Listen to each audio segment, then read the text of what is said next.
Dean, I know, I have trouble remembering names. And I say, what do you mean by that? You mean that you meet somebody one day and then you see them 3 weeks later and you can't remember their name? And they say, no, I mean, I walk up to somebody, they say their name, I say my name, and then, poof, their name just disappears. And you know they just said their name. And in that situation, we really think that we actually have trouble remembering names, but I don't think that's true. I don't think we truly heard the name in the first place. See, my goal is sincere. I want to deliver a solid first impression. Let's say it's on Leanne. I want to deliver a solid first impression. But I'm thinking about me. I'm thinking about my eye contact and my handshake and all this stuff, and I'm not catching the most important word in this conversation. Not the most important word to Leanne. Leanne already knows her name.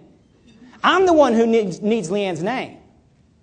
And there's two things that happen here. We talk a lot about the first one. If I don't have Leanne's name, then I don't get to use Leanne's name throughout the conversation, so I'm not building a good rapport with Leanne. But the second thing that happens, I think is equally, if not even more damaging, is that now I'm sitting here looking at Leanne, and in the back of my mind I'm going, what is her name? What was her name? Man, I'm stupid. What is wrong with me? Lelula.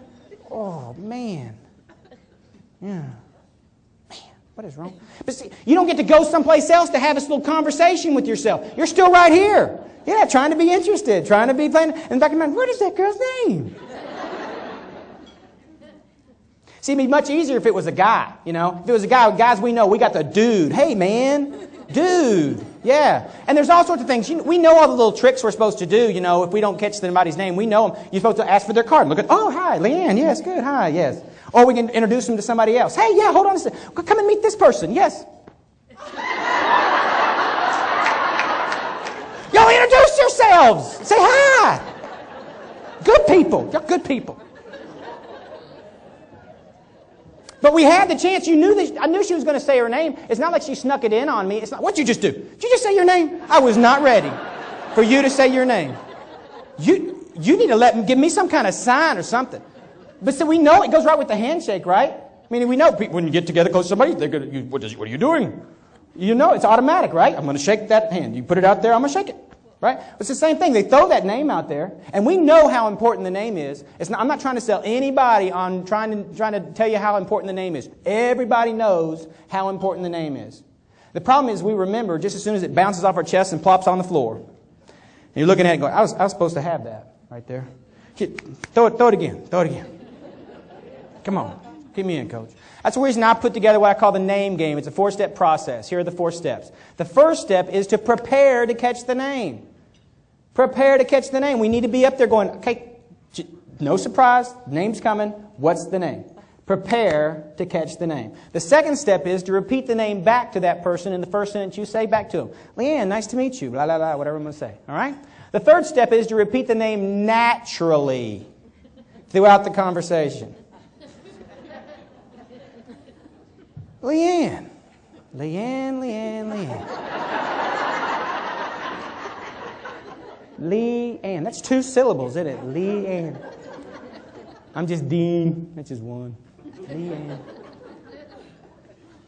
Leanne. They're not going to do that. And the 4th step is to repeat the name when parting. Repeat the name when parting. But I'm much more interested. It's not just about that rapport builder. It's also that you can come in with as much personal curb appeal, with as much, aura of inevitability that you're going to help people out, that you're in a great mood and everything, that everything's rocking your way. And then all of a sudden somebody tosses the name and plops on the floor and now you're all skid. We've all been there. All of a sudden our curb appeal has diminished. Now we're thinking, what is wrong with my noggin? I'm using less than 6% of this thing.